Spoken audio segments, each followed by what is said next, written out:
Johnny. No. No. Here, watch out. Let me get on this thing. Hi, you guys. I might be a little late to the party, but there's something we need to pay attention to. Everyone is talking about this blue pill, and it has me worried. It has me worried. I'm gonna play videos and show you guys, what I'm watching. I have my laptop here.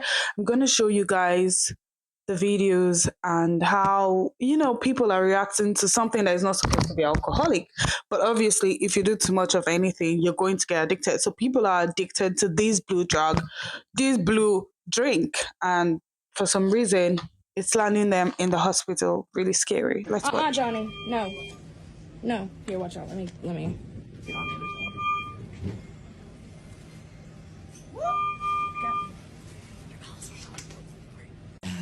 You're all right, baby. Lay back down. You're all right. You're all right. No, you're all right. No. No. I know. Hey, this is day 2 of saying everything's gonna be okay. It's gonna be alright. Let's talk kratom withdrawals. My name is Jasmine. I was heavily addicted to the feel-free botanic tonic kava kratom shots at my height, taking 8 to 9 shots a day. The serving size is 1 per day, just to give some context. But I think that kratom addiction should really be talked about more, and the conversation should be normalized a lot more, because a lot of people feel very isolated, feel very alone when they are stuck in kratom addiction, because it's something that's newer, that a lot of people are not familiar with. A lot of doctors don't even know what kratom is, or don't even know how to treat the addiction. So I want to provide a little bit more education and just personal experience here for people to be able to relate to, and just kind of feel really seen and heard in their own experiences. This question is specifically about my kratom withdrawals. So I quit the feel-free shots cold turkey completely, and my withdrawal symptoms were pretty severe because I was really physically dependent on the kratom. But my withdrawals lasted, the really bad physical withdrawals lasted for about 3 days total, and then progressively it got better and better and better. I started to feel more like myself. I started to remember after day 3 who I was before the kratom and why my full sobriety was so important to me, because kratom is one of those things that it starts working and helping you until it doesn't anymore. You feel really productive. You feel like you're on this euphoric Adderall. You can get everything done. You're in a better mood. You can have better conversations. And then you start becoming more and more dependent on it. And it completely dulls your personality and who you are as a person, because you're so used to having this high of euphoria, and then it comes down really quickly. And then you have to take more to get back up. And it just completely, in my opinion, like dulled my personality and who I am as a person, and I feel 1000% better being out of it. So just know that as withdrawals do seem very, very scary from kratom, it's only a couple of days. The mental withdrawals, getting through those within a couple of week-long periods, that will be over before you know it too. So please know that there is light on the other side if you're scared of withdrawals. I like how she's encouraging about the withdrawal symptoms and everything, because it's scary being addicted to something that's not supposed to get you addicted. But why would you take 8 to 10 bottles in a day? Is it that the little doses are addictive and then you take more and then you have to keep taking more? You get what I mean? Like an unending cycle. I don't know, but I feel like, thank God she says the withdrawal days and time lapse is like a week, and like it doesn't last forever. So that's good, right? But it's a little scary if you ask me. Like a week of, did you see that first guy, his chest? Let's hear what she has to say. I think she went to the doctor, so that, I mean, this other lady actually went and purchased it and drank it in front of the camera, and like it was tingling already. So something that is already tingling, and even though these products they use are meant to relax you, or they're supposed to be natural, using them often and in high doses, people obviously don't read the doses or apply them to themselves.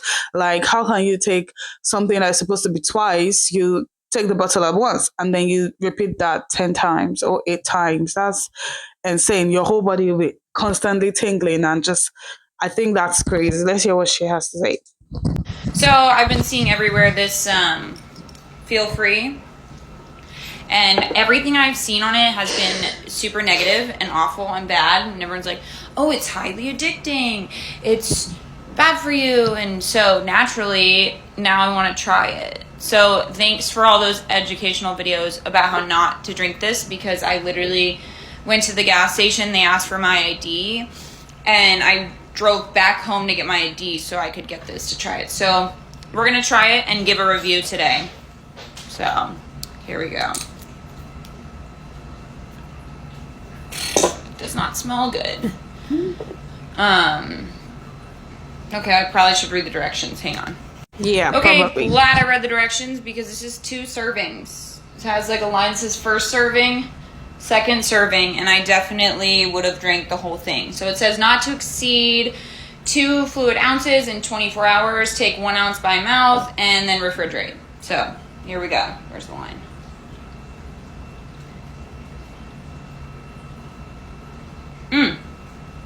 Perfect. Doesn't it taste good? It tastes like when I water my plants and I let them sit in a bowl, and then there's like that. Ooh, why is my lip my tongue is tingling. My mouth feels numb. Oh no. Ooh, my mouth feels numb. All right, I'll check back in later today, tomorrow, whenever. So yeah, check back, or however reviews work. I don't know, I've never done a product review before. Especially one this controversial. Man, fuck.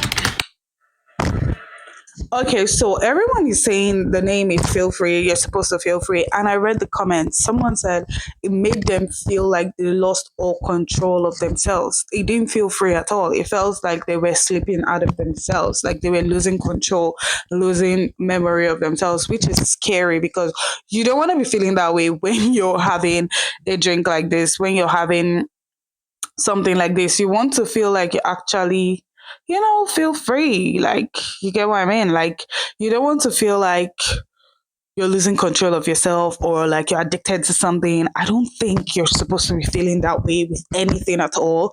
And it's not supposed to be addictive. So, yeah, let's hear what the next person has to say. My name is Jasmine. I was addicted to the little blue bottles called Feel Free by Botanic Tonics. They have these ingredients in them, and I was drinking anywhere from 9 to sometimes 10, 11, 12 bottles a day at the height of my addiction. And the serving size of these bottles is 1 bottle per day. So you can imagine that is a lot. It did a lot to my mental health, my physical health, my wallet. And I'm going to walk through what these bottles promised and what they marketed versus what they actually did to me.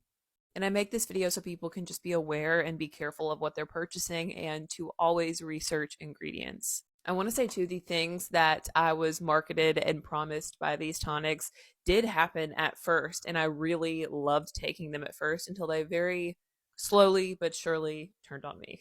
First thing I was marketed about this product was that it was going to give me a natural energy boost, which it did at first. And I really loved the effects of this because I would take it sometimes instead of coffee, or I would take it to go out with friends and just have a little bit of a natural energy booster. But because the high from these things is so short lived, you're left craving another one pretty much instantly about 30 minutes after. So it got to a point where I was just craving one after another, and I was taking so many, like I had mentioned, that I became incredibly lethargic, tired. Just if I was not taking these, I was just a waste of a person, just not doing anything at all. The next selling point that I was marketed by Botanic Tonics was that this was going to be a safe alternative to drinking because I was newly sober from alcohol. And at first, it was for the first couple of months. It was something I only took on the weekends when I was out with friends, and I really didn't think about it much. It was pretty manageable. And then slowly but surely, I started taking it before the workday, replacing coffee with it, just using every sort of excuse I could to take it at different times of the day. And it was no longer this thing that I was just taking when I was going out. It was something that was a part of every hour of my day for the most part. I developed a full dependency, and I was more addicted to this than I ever was to drinking.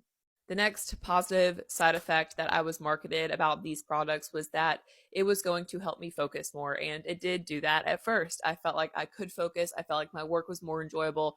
And then over time, I could not focus on anything but when I was going to be able to buy my next shot.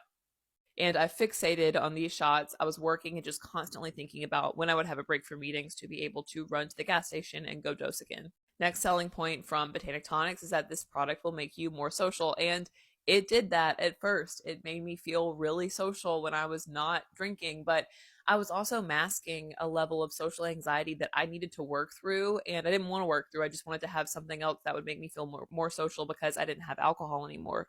And in return, when I started taking more and more of these and became incredibly physically dependent on them, I started isolating myself completely from people. I started saying no to plans more. I had no energy to hang out with friends. I didn't want anyone to catch on that I was developing health issues from these things. So, yeah, again, please be careful. Please consume things responsibly. If you have any sort of addictive personality, please stay far away from these products, even if you don't. I'm just here to spread awareness, so please stay safe. Wow, you guys, I feel bad for her because she was trying to overcome the social anxiety and then she got addicted to something like this. And she was also overcoming addiction to, to alcohol. So overcoming the drinking problem. So it's like you're jumping from one frying pan to another frying pan or from one fire to another. I just feel like some things can be avoided, not just if you read instructions or dosages, but also opening up to friends. She said she started to avoid the said friends that she took these things to go and hang out with.